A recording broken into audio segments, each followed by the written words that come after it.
थोड़ा बहुत तो पढ़ लिया करो भाई। हम्म। और वैसे बोलते हो सर पूरा करा देना पूरा पूरा करा देना सर। हाँ भाई।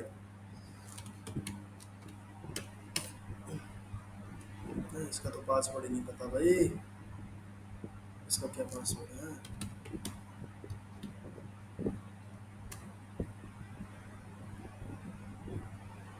ये पासवर्ड है भाई।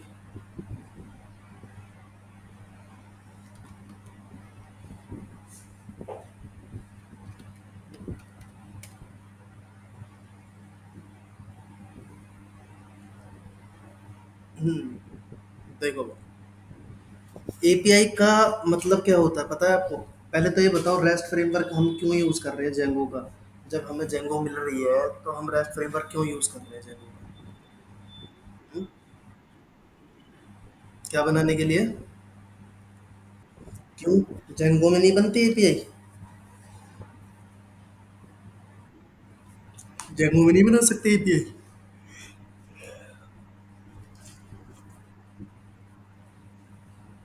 मैं कह रहा हूँ कि जेंगो खाली personal Django Django rest framework का क्या यूज करने का क्या कारण है? जेंगो में भी तो बनती है ना एपीआई।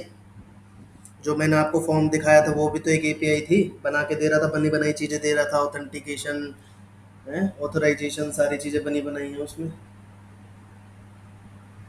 देखो, जब जेंगो आप यूज कर रहे हो ना, तो उसमें आप थर्ड पार्टी एप्लीकेशन के साथ में भी वर्क कर सकते हो। किसके साथ में? Third party application. Third party application कौन सी होती है? जैसे रिएक्ट वगैरह। समझ आ रही है? फुल स्टैक कैसे बनते हैं? फुल स्टैक ऐसे बनते हैं कि जब आप जो बैकएंड के फ्रेमवर्क की एपीआई है उसे फ्रंट एंड के फ्रेमवर्क की एपीआई से कनेक्ट करोगे, तब आपका क्या बन जाएगा? आवाज आ रही है भाई सभी को? तो तब बनेगा आपका फुल स्टैक। ठीक है। अब आपको मैं पूछूं कि फ्रंट एंड में कौन सा फ्रेमवर्क है, फ्रेमवर्क कौन सा है? एक्सप्रेस डॉट जे एस है। ठीक है, रिएक्ट जेएस तो लाइब्रेरी हो गई। ठीक है। तो अब यहाँ पे देखो एपीआई क्या होती है, पढ़ो। An API is a software intermediate that allow two or more. Screen shot नहीं हो रही है? एक सेकंड। हाँ, रिकॉर्डिंग हो रही है भाई, हो रही है रिकॉर्डिंग। ठीक है, देखो इधर। उसके बाद में है an API is software intermediate that allow two or more application to talk to each other. ठीक है। अब इसके अंदर मान लो कि आप कहीं पे होटल पे खाना खाने गए हो। ठीक है। अब तुम डायरेक्ट तो एपीआई क्या होती है इसमें, एपीआई कैसे पता लगेगा कि एपीआई है? तो एपीआई मैं बता रहा हूँ आपको। ठीक है, पहले तो रियल वर्ल्ड एग्जांपल मैं आपको बता रहा हूँ कि मान लो जैसे आप किसी होटल के अंदर खाना खाने गए हो। ठीक है। अब वहाँ पे आप डायरेक्ट किचन में तो नहीं चले जाओगे कि भाई किचन में जाके बोल दोगे कि भाई मुझे शाही पनीर चाहिए, नान चाहिए। ठीक है। और या फिर लच्छे पराठे जो भी आप ऑर्डर करना चाहते हो वो चाहिए। ठीक है, रसगुल्ले चाहिए, रायता चाहिए मिक्स फ्रूट वाला। ठीक है। तो डायरेक्ट तो नहीं बोल सकते ना, आप क्या करोगे, वहाँ पे एक वेटर होगा। ठीक है। वेटर आपके और किचन के बीच में एक इंटरमीडिएट है जो आपको खाना, आपकी बातें सुनेगा, वहाँ जाएगा, वहाँ से ऑर्डर लेके आएगा जो आपको देगा। तो वेटर को आप क्या कह सकते हो, एपीआई। ठीक है। अब एपीआई होती क्या है? एपीआई एक सॉफ्टवेयर इंटरमीडिएट होती है। ठीक है। जिसे परमिशन होती है two or more application talk to each other. समझ आया? परमिशन देती है, जो अलाउ करती है दो एप्लीकेशंस के बीच में, ताकि वो आपस में बातचीत कर सके। समझ आया? API is a software intermediate that allow two or more application talk to each other। आया समझ में? भाई हाँ या ना तो बोल दिया करो। ठीक है। उसके बाद में यहाँ पे हमारे पास में आता है कि एपीआई टाइप। एपीआई कितने तरह की होती है? तीन तरह की एपीआई बताई गई है यहाँ पे, प्राइवेट, पार्टनर और पब्लिक। ठीक है। प्राइवेट कौन सी होती है? It can be used within the organisation, जो किसी ऑर्गेनाइजेशन में यूज होती है। मान लो आप किसी कंपनी में काम कर रहे हो। ठीक है। वहाँ पे कोई एपीआई यूज हो रही है, अब उस कंपनी की एपीआई आप किसी दूसरी कंपनी में तो नहीं यूज कर सकते ना। तो वो होता है एक ऑर्गेनाइजेशन। कंपनी को ऑर्गेनाइजेशन आप बोल सकते हो जहाँ पे 50 से ज्यादा बंदे काम करते हैं। ठीक है। पार्टनर। पार्टनर में मान लो कि गोलू और रितेश दोनों पार्टनर हैं, तो दोनों के बीच में जो एपीआई बनेगी वो पार्टनर एपीआई बनेगी। ठीक है। कोई थर्ड बंदा नहीं आएगा। पब्लिक। पब्लिक का मतलब है कि it can be used any third party developers. Third party developers का मतलब ये होता है कि जो आजकल के जो डेवलपर्स हैं वो यूज कर रहे हैं एपीआई, तो उसे बोल देते हैं थर्ड पार्टी पब्लिक एपीआई। क्यों? क्योंकि उसमें आप भी देख रहे हो और पब्लिक को भी दिखा रहे हो। ठीक है। तो वहाँ पे आप वो थर्ड पार्टी क्या हो जाएगा, डेवलपर का एपीआई बन जाएगी। ठीक है। पब्लिक पब्लिकली यूज कर सकते हैं। ठीक है। अब जैसे कि फॉर एग्जांपल पब्लिक की का मैं एग्जांपल दिखाऊं तो एक गूगल मैप है। गूगल मैप भाई सब यूज कर रहे हैं कि नहीं कर रहे आज के टाइम में? ये खाली एक ही बंदा यूज कर रहा है? गूगल मैप तो सब यूज करते होंगे ना। अब देखो, गूगल मैप क्या है कि गूगल मैप ने ना, ऐसा नहीं है कि गूगल मैप ही उठ के चला आया कि भाई को मुझे यूज कर लो, नहीं। आपके फोन में जो गूगल मैप चलता है ना, वो एक एपीआई है। कैसे? गूगल मैप ने ना क्या काम करा, एक अपनी सारी सर्विसेज, जो भी सर्विस थी उसे देनी थी, पब्लिकली मतलब एक्सपोज्ड करनी थी। उसने क्या काम करा कि सारी की सारी जो जितनी भी सर्विसेज थी, अपनी सर्विसेज एक एपीआई के अंदर डाल दी। ठीक है, जैसे बोल देंगे गूगल मैप एपीआई। अब उस गूगल मैप एपीआई को क्या कर दिया, सारी एप्लीकेशन से कनेक्ट कर दिया। अब जितनी भी एप्लीकेशन है, प्ले स्टोर पे जितनी भी एप्लीकेशन हैं, ठीक है, अब उनको अगर वो एपीआई चाहिए तो वो कनेक्ट हो जाएंगी, और नहीं चाहिए तो मत करो कनेक्टिविटी। जिसको भी देखना है गूगल मैप से कनेक्ट होना है, गूगल मैप से कोई काम है तो उसकी एपीआई यूज़ करो, बस। और वहाँ पे थोड़ा सा प्राइस लगा दिया होगा कि भाई इस एपीआई को यूज़ करने के लिए आपको इतने पैसे की ज़रूरत है। अगर ये एपीआई अगर आप यूज़ करोगे तो आपको ये सारी सर्विस मिल जाएगी। समझ आया? समझ आया? भाई हाँ या ना तो बोलो भाई। भाई देखो, अगर ऐसे चुप रहोगे तो फिर मेरा इंटरेस्ट खत्म हो जाएगा पढ़ाने में। मैं तुम्हें सारी चीज़ें बता रहा हूँ, फिर आगे भी बताऊंगा, या फिर उतना ही बता दूँ जितना सिलेबस में बताऊँ? बताओ, अगर पढ़ने का मन नहीं है तो वो बता दो। सत्यम, आवाज़ आ रही है? सत्यम, अरुण। भाई माइक अनम्यूट करके बोल भी दिया करो यस नो कभी। आगे देखो, आगे हमारे पास में यहाँ पे एक वेबसाइट है, आपको दिखाई दे रही होगी, ठीक है। अब इस वेबसाइट में मैं पढ़ा रहा हूँ, फिर अब मुझे बता देना अगर किसी को कोई डाउट है तो, ठीक है। अब वेबसाइट है, अब यहाँ पे वेबसाइट में ना क्या कर रखा है। अब इस वेबसाइट पे एक कंज्यूमर है, ठीक है। अब कंज्यूमर ने यहीं से यहाँ पे एपीआई पास कर रखी है, एक फ्लिपकार्ट की, एक जियो मार्ट एपीआई की, एक अमेजोन की, तो चार इससे एप्लीकेशन जुड़ी हुई है। फ्लिपकार्ट, जियो मार्ट, स्नैपडील, अमेजोन, ये सारी की सारी, ठीक है। अब यहाँ से होगा क्या कि मान लो कि आपके पास में ये वेब एप्लीकेशन आपको दिखाई दे रही है, ये वेब एप्लीकेशन है, ठीक है। डेटाबेस से कनेक्ट है ये वेब एप्लीकेशन, और इस वेब एप्लीकेशन ने क्या कर रखा है, एक एपीआई। अब यहाँ पे अगर मैं पहला एग्जांपल आपको दिखाऊं वेबसाइट वाला, तो इसमें जियो मार्ट की एप्लीकेशन है, मान लो ये पाइथन पे बनी है, अमेजोन की पीएचपी पे बनी है, स्नैपडील की सी पे बनी है, ये सी प्लस प्लस पे बनी है। तो ये वेबसाइट का क्या, इस वेबसाइट में क्या कर पाएंगी, इस वेबसाइट का जो डेटाबेस होगा क्या उससे डेटा फैच कर पाएंगे? नहीं। क्यों? क्योंकि अलग अलग बनी हुई है, समझ आ रही है। और इन अलग अलग के कारण कनेक्टिविटी ढंग से नहीं हो पाएगी। तो यहाँ पे क्या हो रहा है कि वेब एप्लीकेशन ना एक एपीआई आपको बना के दे देगा, ठीक है। उस एपीआई से आप हर एप्लीकेशन कनेक्ट हो सकती हैं, और वो एप्लीकेशन से क्या कर सकती हैं, वेब एप्लीकेशन से कम्युनिकेट कर सकती हैं, साथ में उनका डेटा फैच कर सकती हैं और डेटा डाल भी सकती हैं। समझ आया? ठीक है। अब नीचे है कि हाउ टू यूज़ एपीआई, मतलब इस एपीआई तो हमने बना ली, अब इसे यूज़ कैसे करेंगे भाई? यूज़ करने के लिए आपको दो चीज़ दी जाती है। हाँ बोलो, कौन?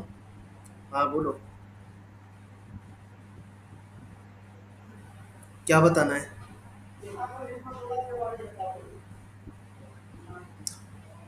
यहाँ पे मैं कह रहा हूँ कि यहाँ पे जो आपके चार एप्लीकेशन है, ठीक है, ये वाली चार एप्लीकेशन है।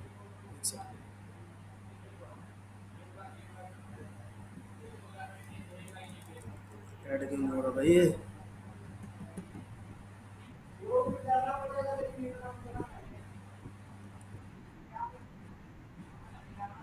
भाई मेरे पास तो वाईफाई है, तुम्हारा देखो, तुम्हारे पास में कोई इंटरनेट की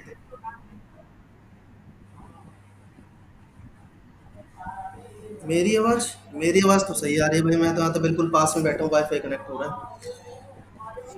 एक सेकंड रुको, यहाँ पे लाइट देखने दो, लाइट है क्या? एक सेकंड, लाइट है क्या? लाइट यूज हो रहा है।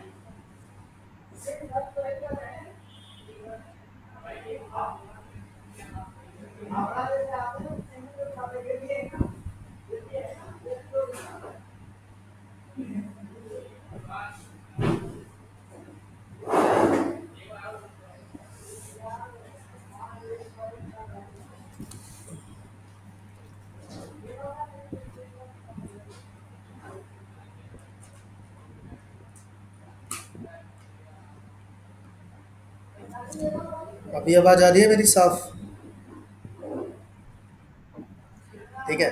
तो यहाँ पे आपने 4 एप्लीकेशन बना रखी है, एक पीएचपी पे, ठीक है, मान लो एक पाइथन पे, एक सी पे, एक सी प्लस प्लस पे, ठीक है। तो तीनों हमारी क्या है, तीनों चारों एक वेबसाइट से जुड़ी हुई है, ठीक है। तो इसमें दिक्कत हो गई क्योंकि एक मान लो सी पे है, एक सी प्लस प्लस पे, तो यहाँ पे कम्युनिकेट करने में दिक्कत होगी, ठीक है। तो नीचे हम क्या करेंगे, एक एपीआई बना देंगे जहाँ से ना आपकी जितनी भी एप्लीकेशन है, जिस जिस लैंग्वेज में भी बनी है, वो उस एपीआई का आराम से यूज़ कर सकती है, साथ में डेटा को फैच कर सकती है और डेटा को ऐड कर सकती है, ठीक है। और पोस्ट भी कर सकती है कुछ डेटा।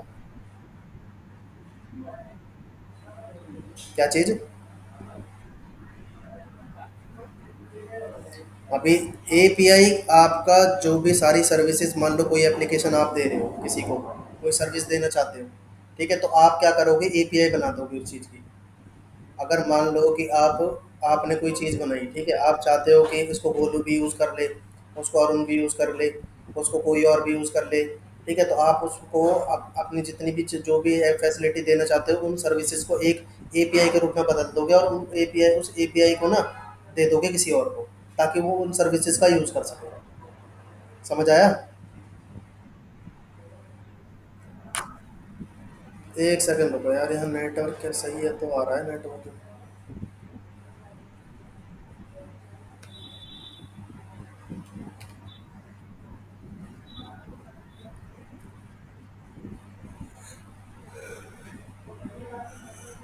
स्पीड तो सही आ रही है यार, फिर पता नहीं क्या दिक्कत हो रही है।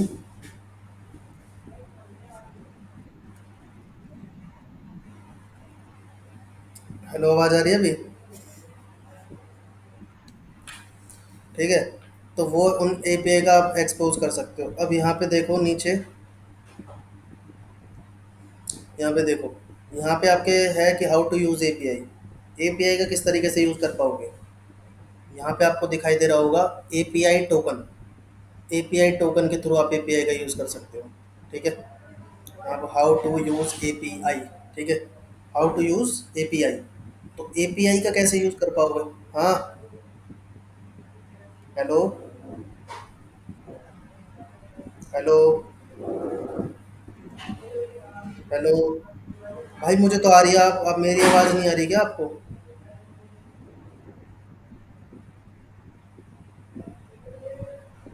कोई और नेटवर्क भी तो नहीं आ रहा है यहाँ पे, ये नेटवर्क आ रहा है।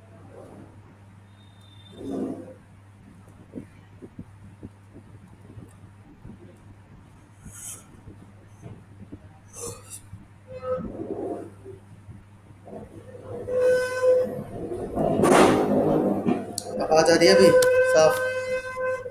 देखो, एपीआई यहाँ पे आपको ये है कि हाउ टू यूज़ एपीआई। तो इस एपीआई का यूज़ करने के लिए ना, यहाँ पे आपको एपीआई भी बोलते हैं, इसे टोकन भी बोलते हैं। क्या बोलते हैं? एपीआई की भी बोल देंगे या फिर टोकन भी बोल देंगे, ठीक है। तो ये यहाँ पे ना आपको एक एपीआई की मिलेगी, दिखाई दे रही है नीचे, ये वाली, ठीक है। इसको यूज़ करने के लिए, इस एपीआई को यूज़ करने के लिए, ठीक है, तो उस तरीके से आप यूज़ कर पाओगे, ठीक है, एपीआई का जब बनाओगे तब, ठीक है। अब यहाँ पे है वेब एपीआई क्या होती है, पढ़ो एक बार, वेब एपीआई क्या होती है।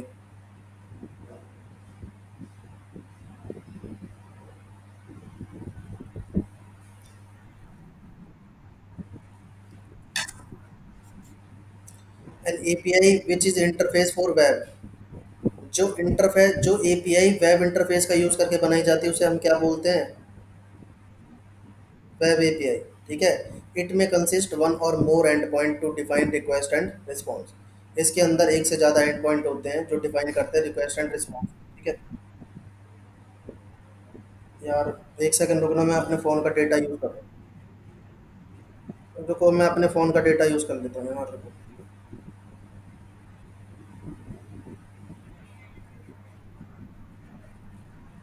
अरे बेसमेंट में बैठा हूँ भाई मैं, बेसमेंट।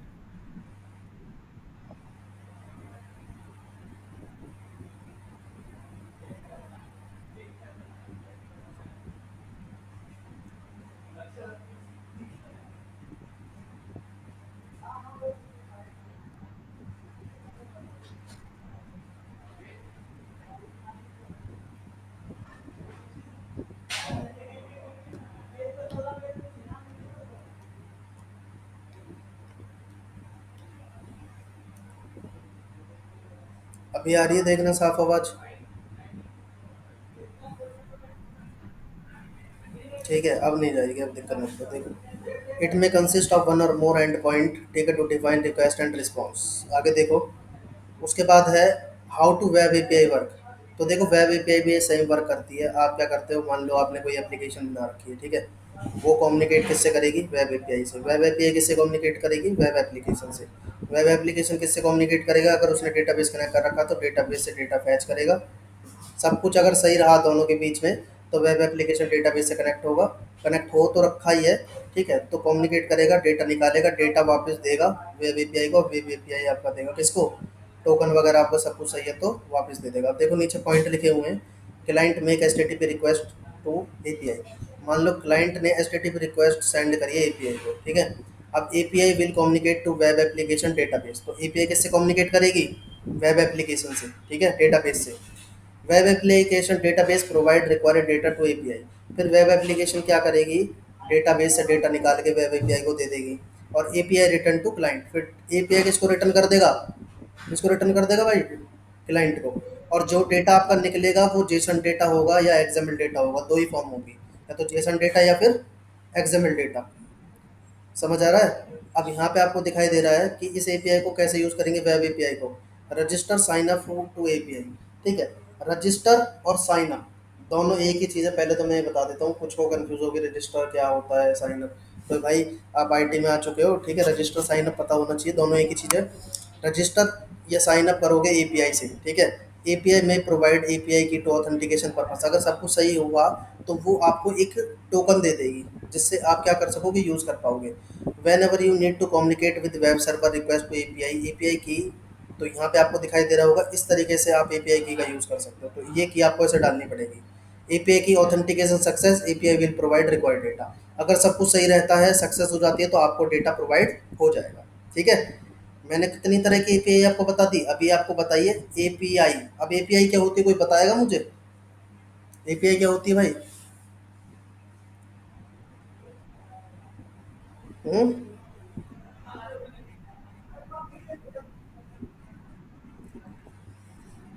अरे मैं बता कुछ और रहता हूँ, तुम सोचते कुछ और हो। एपीआई एक इंटरमीडिएट होता है जो दो या दो से ज़्यादा एप्लीकेशन के बीच में कम्युनिकेट करने के लिए परमिशन प्रोवाइड करता है। समझ आया।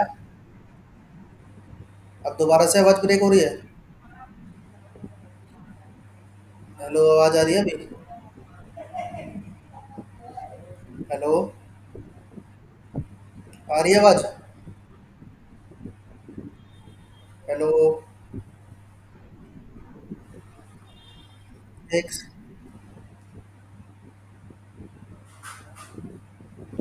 हेलो, अभी आ रही है आवाज़, देखना। हेलो, आवाज़ आ रही है अभी।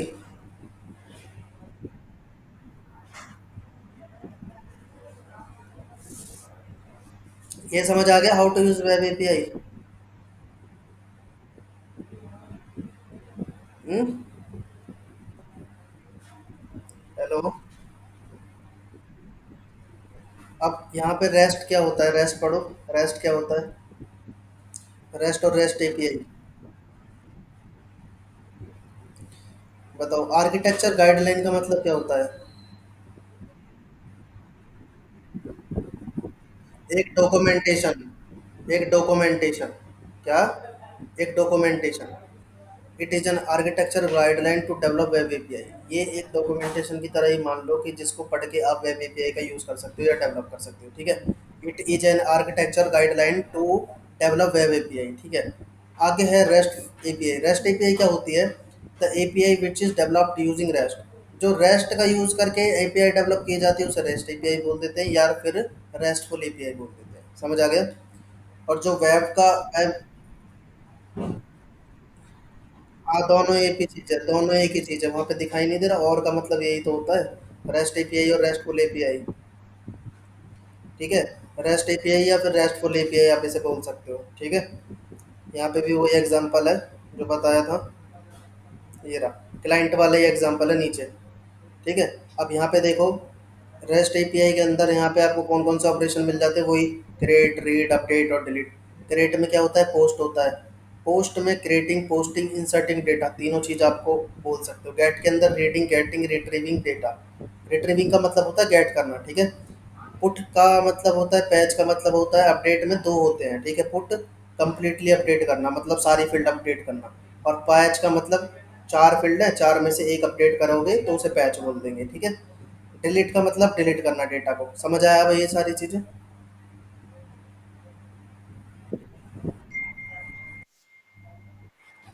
समझ आ गया? ठीक है, आगे देखो। आगे उसके बाद में है, यहाँ पे आपके पास में आपको दिखाई दे रहा होगा स्टूडेंट एपीआई सोर्स। तो एपीआई क्या होता है, बेसिक यूआरएल क्या होता है, जैसे आपने यहाँ पे दिखाई दे रहा होगा, यहाँ पे यहाँ से लेके डॉट डोमेन तक, ये आपका बेसिक यूआरएल होता है। एपीआई क्या होती है, डोमेन के बाद में डॉट कॉम को डोमेन भी बोल देते हो आप। Dot com, dot in, dot G O V, ये सारे आपके डोमेन होते हैं। ये दिखाई दे रहे हैं यहाँ पे, ये देखो। इसके अंदर यहाँ से लेके और यहाँ तक, यहाँ से लेकर और यहाँ तक ये आपका क्या है, बेसिक यूआरएल है। इसके अंदर बेसिक यूआरएल दिखाई दे रहा है, ये यहाँ से लेके यहाँ तक, ये बेसिक यूआरएल है, ठीक है। उसके बाद में आपकी एपीआई लगी होगी, ठीक है। फिर उसके बाद में स्टूडेंट क्या है आपका, नेमिंग कन्वेंशन। यहाँ पे नेमिंग कन्वेंशन ये है एपीआई, ठीक है। रिसोर्स ऑफ एपीआई और टू एंड पॉइंट, मैंने आपको बताए थे ना, दो या दो से ज़्यादा एंड पॉइंट भी हो सकते हैं, मैंने पढ़ाया था ना अभी थोड़ी देर पहले। यहाँ पे देखो,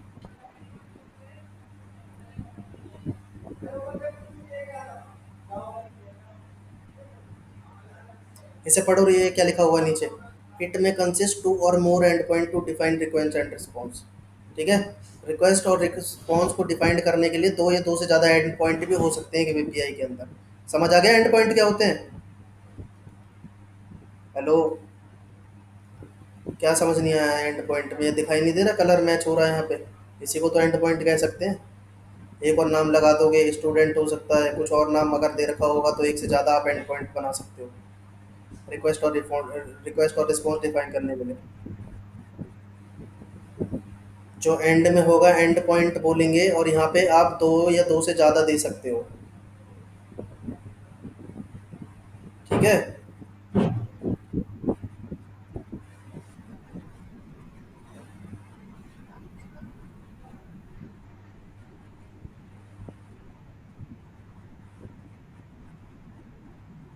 हम्म,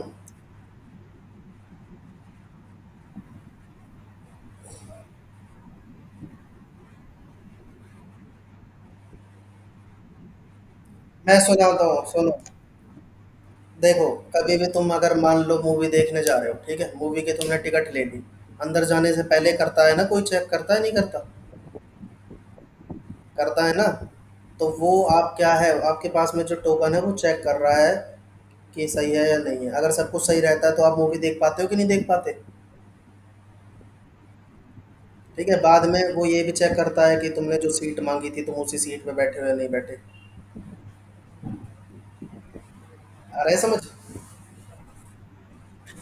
तो ये होता है सारा, ठीक है। देखो, रिक्वेस्ट रिस्पॉन्स, रिक्वेस्ट रिस्पॉन्स में यहाँ पे आपको दिखाई दे रहा होगा, ये रिक्वेस्ट हमने की थी, इस एपीआई और इस नाम का यूज़, इस एंड पॉइंट का यूज़ करके हमने रिक्वेस्ट करी थी, और ये हमें रिस्पॉन्स में मिला है, ठीक है। डेटा, डेटा किस फॉर्मेट में आता है?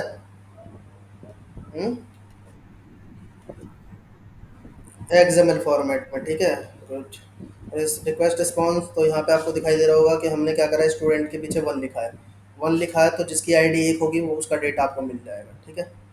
ये देखो, जिसकी आईडी यहाँ पे आपको दिखाई दे रहा है, स्टूडेंट लिखा है, नेम लिखा है, तो उससे सेट किया था हमने नेम सुमित, जिसका नाम सुमित हो तो सुमित वाला डेटा आपको मिल गया, ठीक है। ये अपडेटिंग का है, रिजल्टिंग फॉर डेटा डिलीटिंग, ठीक है। तो ये सारी चीज़ें समझ आ गई। इसके अंदर है जो चीज़ ना समझ आई हो, web API, rest, rest framework, restful framework, और एपीआई क्या होती है, सब आ गया समझ में? हम्म। हेलो। हम्म, देखो, इंटरफेस ही मान लो, अभी एपीआई इंटरफेस ही है, ठीक है। अब सुनो मेरी बात, मैं तुम्हें एपीआई कैसे बताऊं।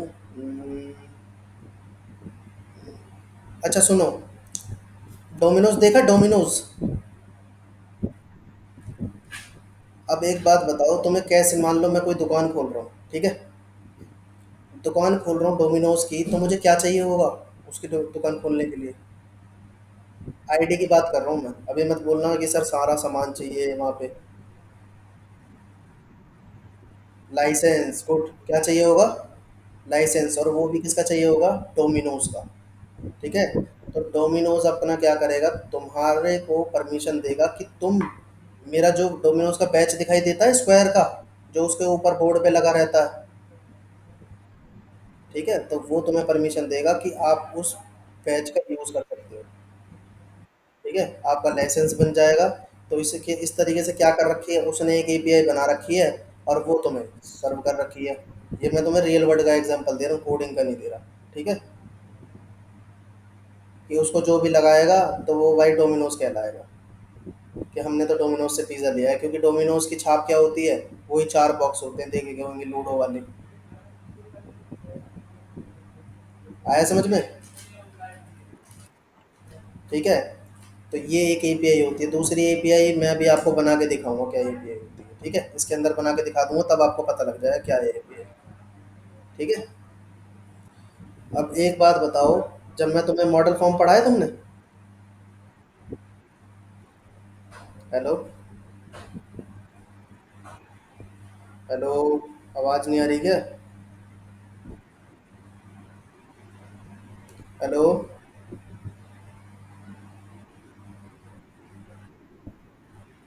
मैं कह रहा हूँ तुमने log in log out form पढ़ा है? हाँ, authentication form, user creation form, ये सारी चीज़ पढ़ी है। ठीक है। हाँ, तो वही चीज़ तुम्हें एक बात बताओ, वो सारी फील्ड बना के दे रहा है, तो वो भी तो एक एपीआई है। तुम क्या खाली नाम लिखते हो? तुम तो खाली यही लिखते हो ना, यूज़र क्रिएशन फॉर्म। तो वो तो सारी फील्ड बनी बनाई दे रहा है ना तुम्हें। वो एक एपीआई तो है। समझ आ गया, वो ऑथेंटिकेशन एपीआई है। ठीक है, जो चीज़ तुम्हें बनी बनाई सारी चीज़ मिल रही हैं, वो एक एपीआई के थ्रू ही मिल रही हैं। ठीक है।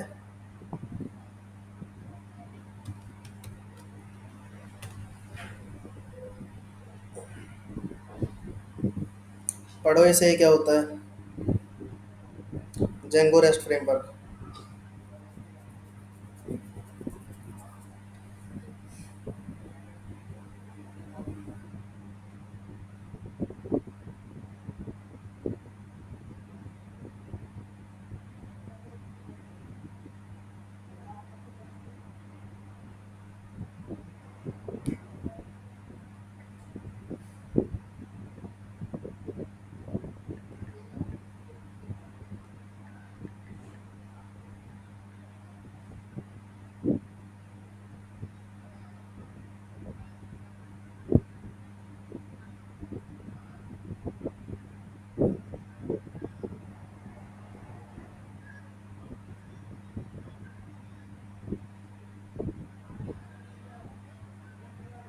पढ़ लिया?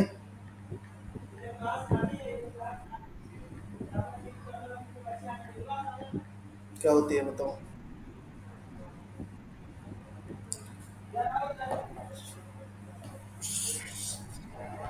देखो, Django REST framework is a powerful and flexible tool kit for web building web API. ठीक है, तो देखो कुल मिला के ये सारी चीज़ें ना वेब एपीआई के लिए यूज़ की जाती है बनाने के लिए। ठीक है, Django REST फ्रेमवर्क Django का एडवांस है, और ये वेब ऐप के लिए एपीआई रेस्ट एपीआई, ये सारी चीज़ें बनाने के लिए यूज़ किया जाता है। मतलब टोटली कह सकते हो ये फ्रेमवर्क पूरा एपीआई बनाने के लिए यूज़ किया जाता है। ठीक है।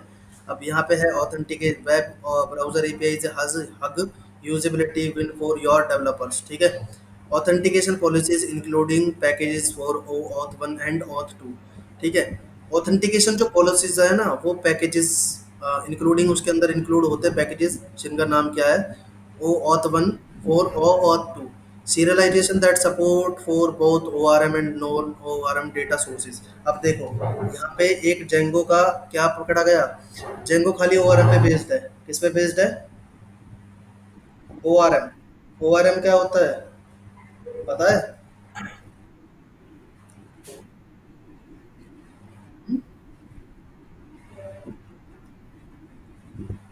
HTML की क्वेरी में सिर्फ एक सेकंड, एक एक आदमी बताओ क्या कह रहे हो। ORM एसक्यूएल की क्वेरी में जैसे डेवलपर, मैपर ऑब्जेक्ट। हाँ। हम्म। हम्म।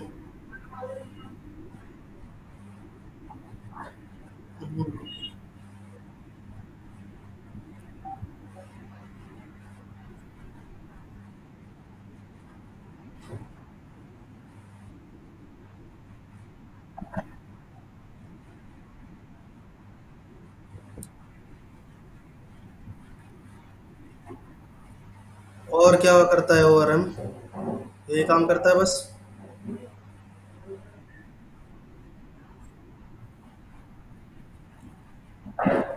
ठीक है। और जाहिर सी बात है, जब ओआरएम सारी चीजें कर देगा तो डेवलपर को MySQL की क्वेरी लिखने की जरूरत नहीं पड़ेगी। ठीक है, ऑटोमेटिकली करेगा।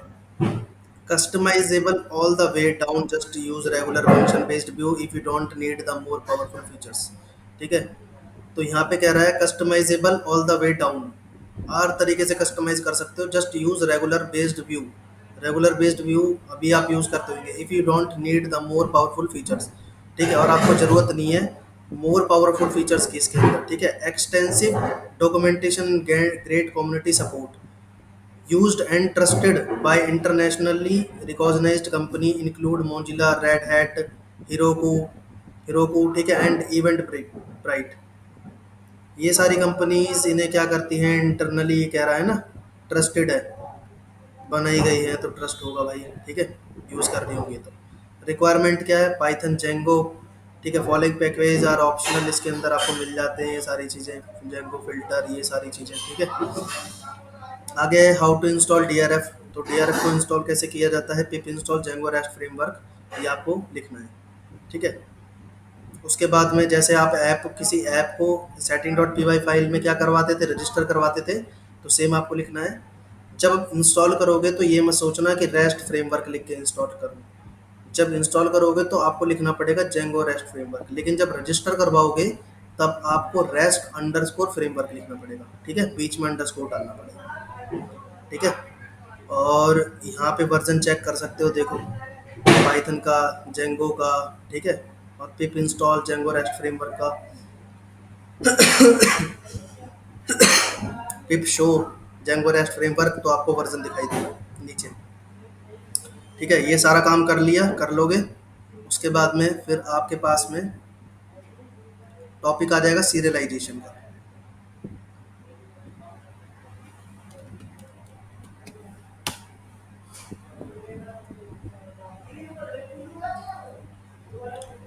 सीरियलाइजेशन क्या होता है, सीरियलाइजर और सीरियलाइजरेशन क्या होता है भाई, जेंगो रेस्ट फ्रेमवर्क के अंदर?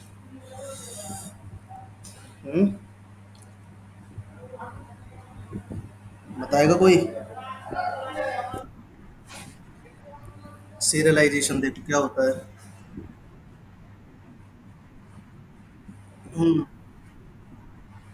हम्म। हम्म। जब तुम्हें पता है तो तुम पढ़ क्यों रहे हो भाई, रेस्ट फ्रेमवर्क तो सबको ही पता है ना तुमको। हाँ? पढ़ लिया होगा आगे वीडियो देख देख के, नहीं पढ़ा अब तक? अब तक तो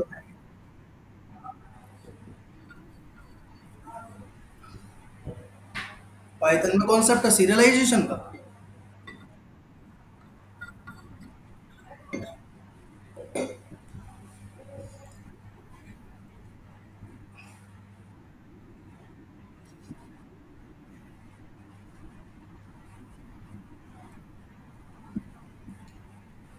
पाइथन में थ्रेड्स, थ्रेड्स पढ़े पाइथन में, थ्रेड्स, थ्रेड्स, थ्रेड पाइथन में।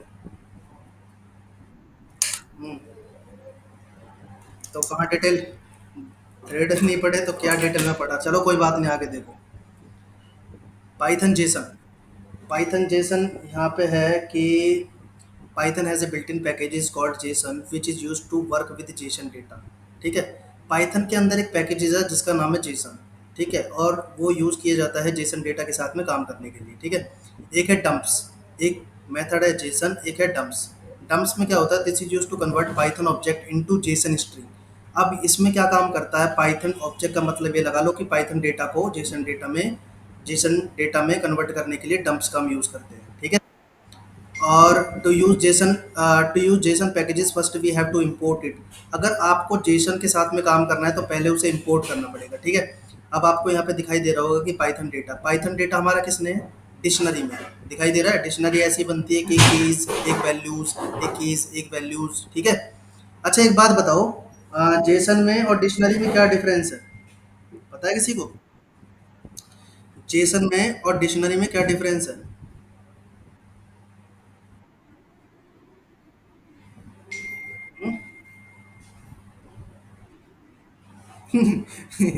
बताओ। अभी उसे समझ ही नहीं आया, जेसन जेसन और डिक्शनरी में, हिंदी बोल रहा हूँ यार। जेसन और डिक्शनरी में क्या डिफरेंस है, लिख के दे दूँ?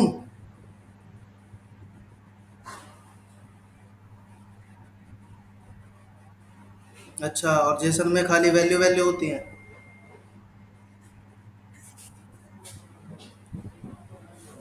देखो, जब आप डिक्शनरी में डेटा लिखोगे ना तो, हाँ हाँ, हाँ जी हाँ जी, टेक्निक।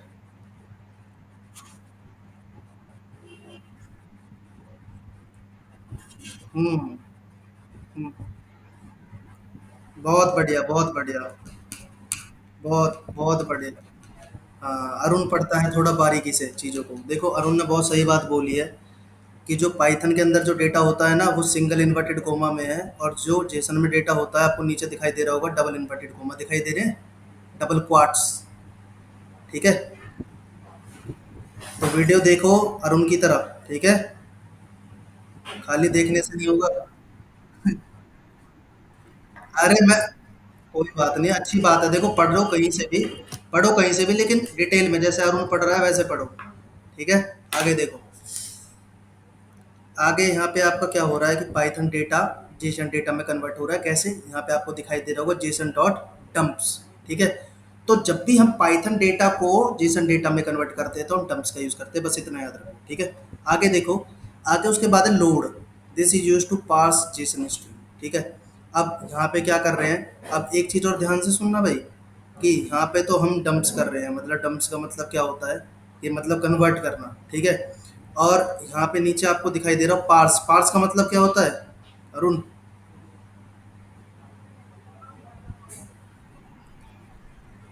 हम्म, क्या?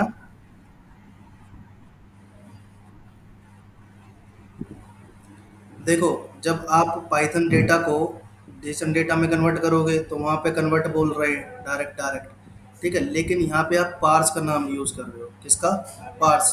कि जेसन डेटा हम क्या कर रहे हैं, पार्स कर रहे हैं, किसमें?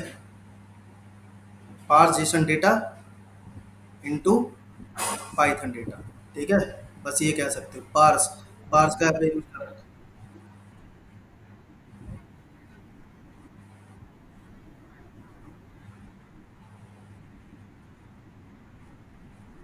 हम्म। तो जेसन डेटा में जब हाँ, पार्स, पार्स इसने एक मतलब वर्ड का यूज कर दिया है कि भाई पार्स कर रहे हैं, मतलब है, अब कन्वर्ट भी कह सकते हो आप, ठीक है। वो तो कन्वर्ट ही रहा है, ठीक है। बट इसने जब जेसन डेटा को कन्वर्ट कराया ना तो उसके लिए पार्स का यूज कर दिया है, ठीक है। तो जब आप जेसन डेटा को पाइथन डेटा में कन्वर्ट करोगे तो लोड का यूज करोगे, ठीक है। आगे देखो, आगे आता है सीरियलाइजेशन। सीरियलाइजर्स क्या होते हैं? इन जेंगो रेस्ट फ्रेमवर्क के अंदर serializers are responsible for converting complex data. कोई मुझे बता सकता है कॉम्प्लेक्स डेटा क्या होता है?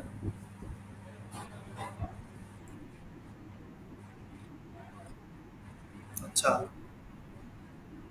देखो तुमने जितना पढ़ा है उतना सही बोल रहे हो, लेकिन जेंगो की बात कर रहा हूँ मैं, पाइथन की नहीं। देखो, आपने वो देखा है Django admin panel? Django admin panel, वहाँ पे जो ऑब्जेक्ट बनाते हो ना आप, क्वेरी सेट जिन्हें बोलते हैं, जो क्वेरी सेट होता है, क्वेरी सेट याद है? हाँ हाँ हाँ हाँ, वो एडमिन पैनल बोलते हैं। नहीं नहीं नहीं नहीं नहीं नहीं, ये इसकी बात कर रहा हूँ मैं, जो यहाँ पे हम ऐसे करके, ऐसे करके करते हैं हम, ये ऐसे करके करते हैं ना, जो आता है हमारा इंटरफेस, और उसके अंदर हमारे सारे रिकॉर्ड दिखाई देते हैं, एडमिन पैनल बोलते हैं। उसके अंदर जितने भी रिकॉर्ड दिखाई देते हैं उनको कॉम्प्लेक्स डेटा बोलते हैं, ठीक है। तो ये क्या काम करता है, for converting complex data such as query set and model instance to native Python data types, ठीक है, कॉल्ड सीरियलाइजेशन। ठीक है, जब हम किसी कॉम्प्लेक्स डेटा को या फिर क्वेरी सेट या फिर आप कह सकते हो मॉडल ऑब्जेक्ट को पाइथन नेटिव डेटा टाइप्स में कन्वर्ट करते हैं तो उसे बोलते हैं serialization. That can be easily rendered into JSON, ठीक है। और उसके बाद में किस चीज़ का यूज़ किया गया है, रेंडर का। जब पाइथन डेटा में कन्वर्ट हो गया फिर उसके बाद में जेसन डेटा में कन्वर्ट करना है, पता है ना आपको भाई, पता है कि नहीं? पाइथन से जेसन डेटा में कन्वर्ट करने के लिए कौन सा चीज़ यूज़ करते थे हम, लेकिन अब करेंगे रेंडरेड का। किसका यूज़ करेंगे,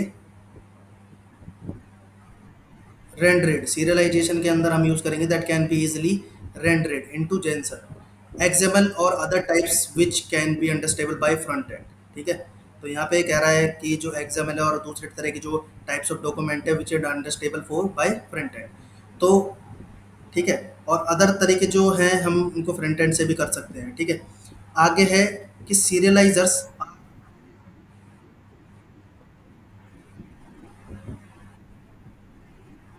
हाँ उसका पाइथन डेटा टाइप भी है, मतलब यहाँ पे थोड़ा सा ना टेक्निकल लैंग्वेज का भी यूज़ कर रखा है, ठीक है। Serializers are also responsible for deserialization, which means allows past data to be converted back into complex type after first validating the incoming data। अब जब आप इसका उल्टा करोगे तो वो बन जाएगा आपका डीसीरियलाइजेशन, मतलब जेसन से पाइथन और पाइथन से फिर दोबारा कहाँ पे, कॉम्प्लेक्स डेटा, ठीक है। पहले कॉम्प्लेक्स डेटा से पाइथन डेटा, पाइथन डेटा से कहाँ, पाइथन डेटा से कहाँ, ठीक है, पाइथन डेटा से जेसन डेटा और जेसन डेटा पाइथन डेटा से फिर कॉम्प्लेक्स डेटा। समझ आ रही है?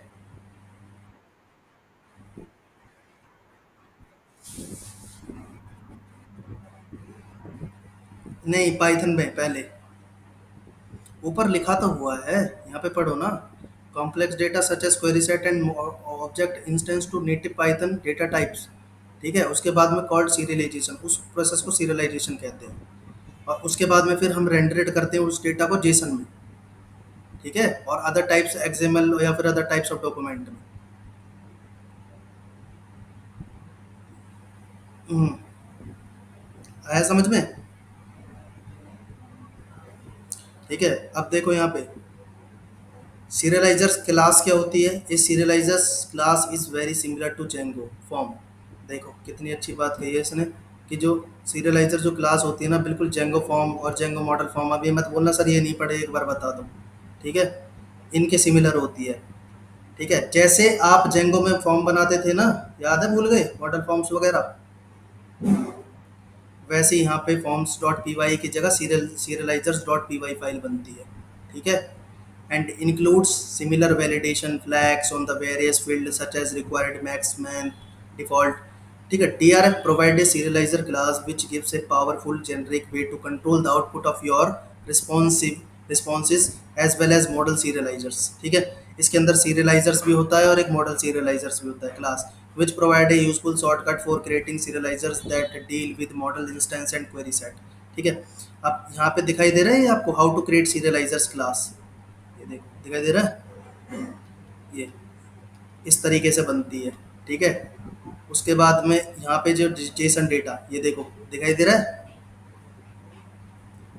यहाँ पे हमने मॉडल बना रखा है, दिखाई दे रहा है मॉडल डेटा, ठीक है।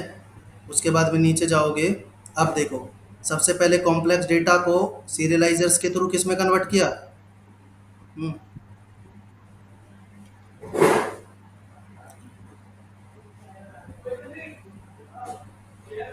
अरे यार तुम तो सारा पढ़ा लिखा, मतलब सारी पढ़ाई बेकार कर रहे हो। मेक माइग्रेशन क्या काम करता है नहीं पता, तो फिर नहीं, अरे वो ये कह रहा है कि जो कॉम्प्लेक्स डेटा है इसे जेसन डेटा में कन्वर्ट करना है। समझ आ रहा है? जो मॉडल के थ्रू आप डेटा बनाओगे, सुनो पहले मैं क्या कह रहा हूँ, बात सुनो, कर सुना करो पहले। जो मैं मॉडल बनाऊंगा, मॉडल आपका कौन सा डेटा हो कहलाएगा, एडमिन पैडल। मॉडल बनाओगे तो वो मॉडल कहाँ दिखाई देंगे आपके, जो मॉडल बनाओगे, एडमिन में दिखाई देंगे। फिर वहाँ से आप क्या करोगे, डेटा को क्रिएट करोगे, एक फील्ड बनाओगे, दो फील्ड बनाओगे, तीन फील्ड बनाओगे। उन फील्डों के क्या, कौन सी फील्ड बोलोगे आप, कॉम्प्लेक्स डेटा बोला जाता है उनको। हाँ, फिर अब सुनो मेरी बात। ये देखो दिखाई दे रहा है कितनी फील्ड बना रखी है यहाँ पे, तीन है ना। अरे वो तो बनती बनती है, लेकिन कितनी फील्ड क्रिएट कर रखी है, एक दो और तीन, दिखाई दे रही है। इसी को कॉम्प्लेक्स डेटा बोला जाता है। ठीक है, उसको बाद में हमने सीरियलाइजेशन का यूज करके किस में कन्वर्ट कर दिया। ठीक है, उसके बाद में पाइथन डेटा नेटिव टाइप को रेंडरेड, मैंने बताया था ना रेंडर। अरे कहाँ लिखा है, कहाँ लिखा हुआ है।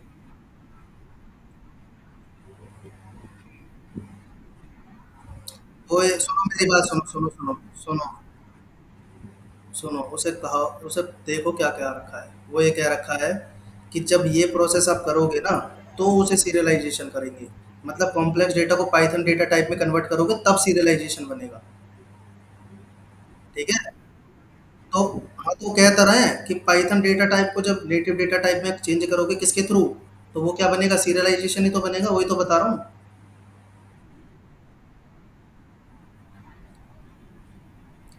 सीरियलाइजेशन के थ्रू, ये इस प्रोसेस को सीरियलाइजेशन बोलते हैं। इस प्रोसेस को सीरियलाइजेशन बोलते हैं, जो ये प्रोसेस हो रहा है। हाँ, कहलाएगा। समझ आया। उसके बाद में फिर जब पाइथन डेटा टाइप को, पाइथन नेटिव डेटा टाइप को जब हम जेसन में चेंज करेंगे, तो उसके लिए हम यूज करेंगे रेंडरेड फंक्शन। कौन सा, रेंडर, दिखाई दे रहा नीचे, रेंडर वगैरह। लेकिन पहले हम कौन सा यूज करते थे, पहले मैंने कौन सा बताया था, डंप्स। क्या बताया था, डंप। ठीक है, लेकिन वो वो कौन सा था, खाली पाइथन डेटा टाइप के अंदर। लेकिन अब पाइथन डेटा टाइप में जो डेटा आ रहा है, वो कौन सा डेटा आ रहा है, कॉम्प्लेक्स। कौन सा आ रहा है, तो कॉम्प्लेक्स जब डेटा पाइथन डेटा टाइप में आता है ना, तो उसको यूज दूसरी तरीके से क्या किया जाता है, हैंडल किया जाता है। तो उसे हैंडल करने के लिए हम करेंगे रेंडर का यूज। किसका, रेंडर का। तो नीचे जब जाओगे तो देखो, सबसे पहले आपने क्या काम करा, ध्यान से देखना, इसी के अंदर सब कुछ सीख जाओगे। अब पढ़ो इसे क्या कहते हैं, पढ़ो, पढ़ो। अरे आवाज तो आनी चाहिए, ऐसे पढ़ो।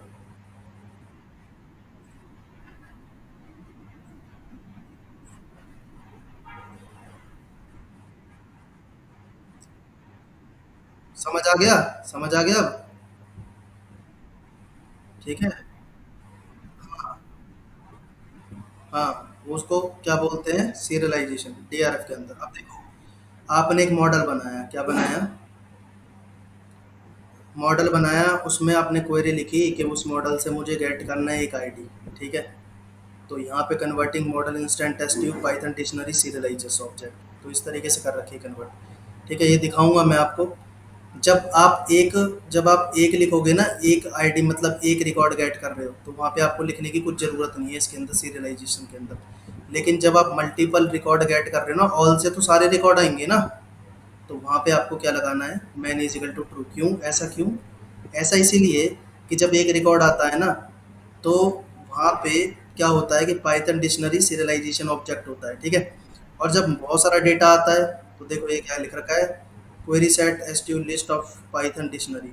ठीक है, तो वहाँ पे जो डेटा आता है ना, वो लिस्ट की फॉर्म में आता है। इसीलिए जब भी लिस्ट की फॉर्म में आएगा, तो मैन इजिकल टू ट्रू लगाना पड़ेगा, जब भी आप ऑल का यूज़ करोगे। क्योंकि ऑल आपका क्वेरी सेट जनरेट करके देता है। ठीक है, और वो आपकी लिस्ट में होती है। समझ आया। ठीक है, अब रुको, अभी खत्म होने दो, खत्म होने। कौन सा वाला, ये फंक्शन, ये फंक्शन नहीं है, ये आपके उसका फॉर्म का नाम है, फॉर्म का नाम है, फॉर्म का नाम है जो सीरियलाइजर से आप बनाओगे। अभी जब मैं कराऊंगा, जब आपको समझ आ जाएगा, इसको याद रखना। ठीक है, इसको याद रखना, प्रैक्टिकली कराऊंगा अभी। उसके बाद है serialiser dot dot data, data इसके अंदर जितना भी डेटा होता है ना वो आता है, मतलब सीरियलाइजर से आप जो डेटा निकाल पाओगे ना तो इसका यूज करके निकाल पाओगे। ठीक है। ठीक है। अब देखो, यहाँ दिखाई दे रहा है आपको रेंडर का यूज कैसे करना है। तो यहाँ पे आपको जब भी आप Python data native native data type से जेसन डेटा में कन्वर्ट करोगे ना, तो आपको यूज करना पड़ेगा जेसन रेंडर का। ठीक है। या तो आप डायरेक्ट कर दो जेसन रेंडर, या फिर अगर फ्रॉम से करोगे तो फ्रॉम से, अगर डायरेक्ट करोगे तो डायरेक्ट में आपको ये लिखना पड़ेगा जेसन रेंडर डॉट रेंडर।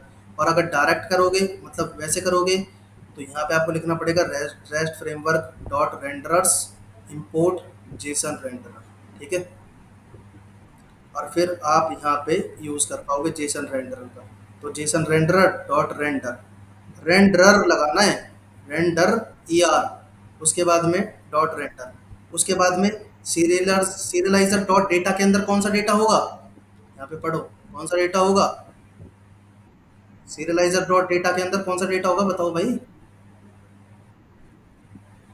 अरे जेसन डेटा में तो कन्वर्ट होने जा रहा है, पाइथन डेटा होगा। कौन सा डेटा होगा, इस वेरिएबल के अंदर पाइथन डेटा होगा सीरियलाइजर डॉट डेटा के अंदर, तभी तो ये जेसन में कन्वर्ट होगा। आ रहा है समझ। लो देख लो, चेक कर लो। सबसे पहले एक मॉडल बनाया, तो ये मॉडल आपका कॉम्प्लेक्स डेटा हो गया। कॉम्प्लेक्स को जब सीरियलाइजेस प्रोसेस के थ्रू कन्वर्ट करोगे तो वो किस में कन्वर्ट हो जाएगा, पाइथन नेटिव डेटा टाइप में। और जब पाइथन नेटिव डेटा टाइप दिखाई दे रहा है, मैंने आपको बताया था पाइथन का डेटा जो सीरियलाइजर के नाम से, सीरियलाइजर डॉट लिखोगे डेटा लिखोगे तो कौन सा डेटा आएगा इसके अंदर। हम्म, पाइथन डेटा आएगा। कौन सा आएगा, पाइथन डेटा आएगा। ठीक है। तो ये डेटा आप फिर दोबारा किसमें, जेसन में कन्वर्ट कर दोगे। ठीक है। इस प्रोसेस को ही आप बोलते हो क्या, एक आता है जेसन रिस्पॉन्स। तो जेसन रिस्पॉन्स ना बहुत अच्छी चीज़ है। इसके अंदर देखो आपको सारी चीज़ मिल जाती है। तो ये है an H T T P response subclass to help a create JSON and coded response, it inherit most behaviour from it superclass with a couple difference. ठीक है। इट डिफ़ॉल्ट कंटेंट, तो इनके बारे में लिखा हुआ है, पढ़ लेना। लेकिन जेसन रिस्पॉन्स का मैं तुम्हें मतलब बता देता हूँ। ठीक है। अब इधर देखो भाई, हेलो, ये मुझे कल बना के दिखाओगे, मैं तुम्हें कोडिंग दे रहा हूँ, और कल जिसका भी ये नहीं बना हुआ ना तो बनवाऊंगा, पहले ही बता रहा हूँ कल की क्लास में, अगर ये नहीं बना हुआ। सबसे पहले मैंने तुम्हें सारी चीज़ पढ़ा दी है, रेस्ट फ्रेमवर्क को कैसे इंस्टॉल करना है, कैसे इंपोर्ट करना है, और कहाँ पे दिखाई दे रहा है, setting dot P Y file में आपको लिखना है। ठीक है। इसको लिखने के बाद में ऐप का नाम यहाँ पे रजिस्टर करवा देना एपीआई के नाम से। आप कुछ भी लिख सकते हो, ऐप का नाम मैंने बता दिया था पहले भी। ठीक है। उसके बाद में मॉडल्स बनाने हैं, मॉडल बनाने के बाद में एडमिन डॉट पी वाई में रजिस्टर करवाने हैं। इतना तो पहले कोई नया नहीं है। अब नई चीज़ देखो क्या है, नई चीज़ ये है कि सीरियलाइजर्स डॉट पी वाई फाइल बनानी है एप्लीकेशन के अंदर। कहाँ बनाओगे,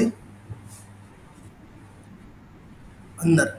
उसके बाद में यहाँ पे लिखोगे रेस्ट फ्रेमवर्क, जैसे फॉर्म्स डॉट फॉर्म बनाते थे ना, पता है फॉर्म्स डॉट फॉर्म, इसी तरीके से सीरियलाइजर्स डॉट सीरियलाइजर लिखना है। और जो जो फील्ड आपने मॉडल के लिए बनाई है वो फील्ड आपको यहाँ लिख देनी है, ये इसके अंदर दिखाई दे रही है। ठीक है। और फिर उसके बाद में views dot P Y file में आना है। पहले तो फॉर्म को रजिस्टर करवा लेना, फिर मॉडल को रजिस्टर करवा लेना, फिर मैंने बताया था जो रेंडरर्स के नाम से जेसन डॉट रेंडरर्स, उसके बाद में जेसन रेंडरर। ठीक है। नीचे आना, एक सेकंड,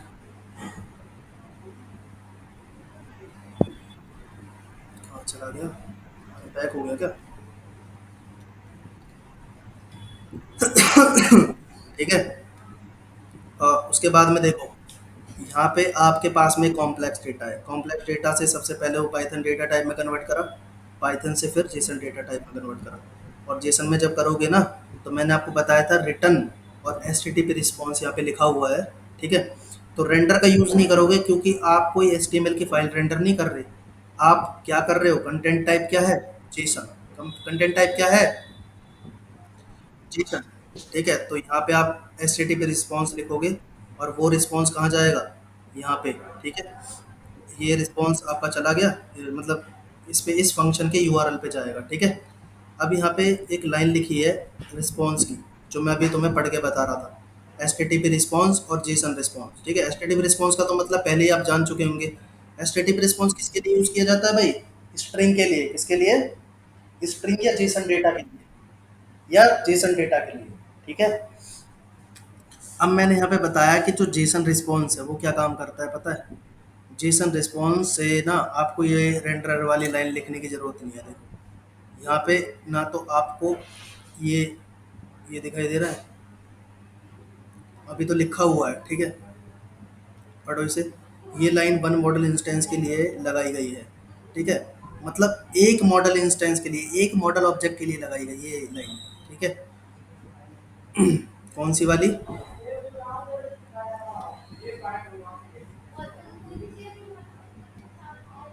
सेकंड में, ज़्यादा नीचे पहुंच गया क्या?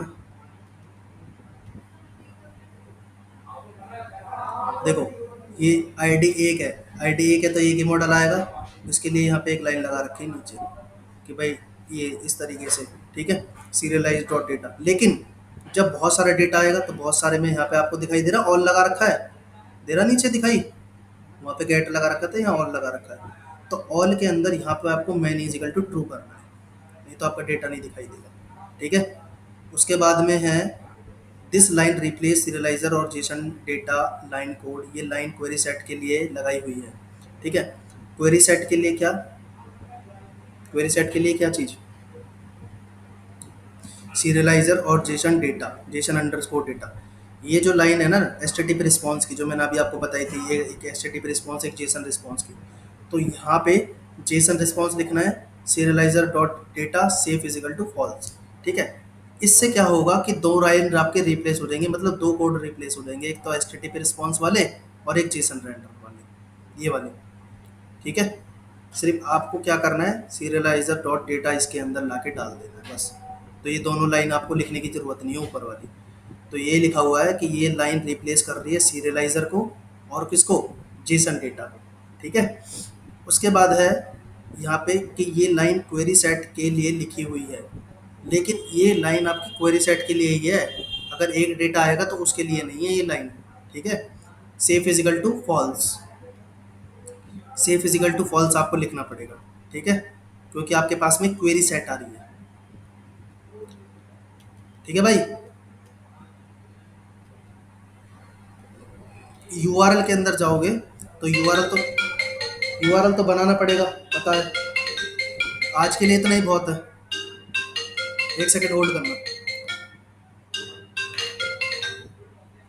Hello, hello. हाँ, हाँ। हम्म, हम्म,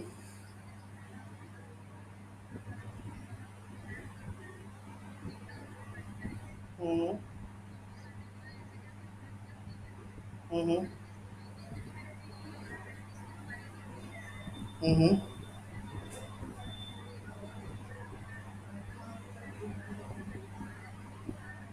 हम्म, हम्म, हम्म।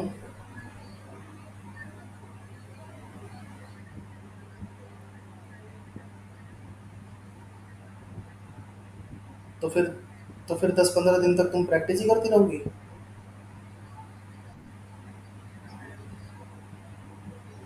तो यार ये तो आपको करना चाहिए था ना।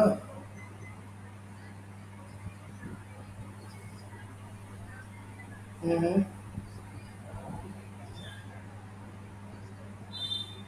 तो फिर इससे तो फिर यस का हो जाएगा आगे, क्योंकि उसने तो प्रैक्टिस कर रखी है, इसकी तो करवाना पड़ेगा सी प्लस प्लस से स्टार्ट।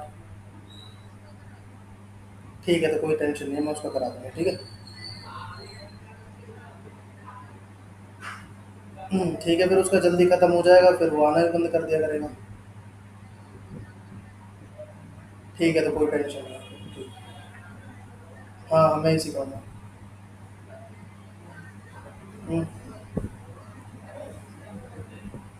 ऊपर करवा देना तो वो ये चीज़ तो सर से बोलना ना यार, कहाँ बैठना है, सीटिंग वगैरह तो वही देखते हैं ना वहाँ पर। हम्म, मैं क्या कह रहा हूँ, सीटिंग सीटिंग वगैरह तो सर ही देखते हैं कि क्या है क्या नहीं है, ये सारी चीज़ें। ठीक है ना। तो एक बार वो बोल देना, हाँ सर से बोल देना, 10-15 दिन ज़्यादा बोल दिए वैसे तुमने, सी के अंदर वैसे भी कुछ नहीं है, ठीक है। और एक बात बताऊँ, सुनो, सी++ के अंदर कुछ भी नहीं है, पाइथन सीखोगे ना तो पाइथन पे जॉब, ठीक है। अब सी++ तो इसीलिए पढ़ा देते हैं ताकि कौन सी चीज़ क्या है, कैसे आई है, मदर लैंग्वेज, सी से ही सारी लैंग्वेज आई हुई है। हाँ, तो तुम एक काम करो ना, तुम कहो कि ये काम मैं बोलूँगा ना तो ज़्यादा इफेक्ट पड़ेगा। आप पता क्या बोलो कि सर मेरी सी खत्म हो गई है, ठीक है, और मुझे सब कुछ समझ आ गया है, ठीक है। तो मैं चाहती हूँ कि जल्दी से जल्दी खत्म करना, मतलब जल्दी से जल्दी चाहती हूँ खत्म करना, ठीक है। सुनना मैं क्या कह रहा हूँ। तो मेरी कल से ना सी++ स्टार्ट करवा दो सर से कह के, ठीक है। कल से कर, सुनो पहले मेरी बात। तो कह दो कि सी++ मेरी स्टार्ट करवा दो कल से, तुम बोलना ये बात। और पीछे अपनी रिवीजन करती रहना, ठीक है। सी,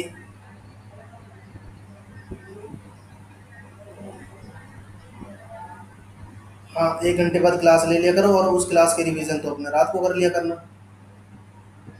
ठीक है। तो इससे ना तुम्हारा सिलेबस साथ भी चलेगा और सब कुछ सीख भी जाओगे।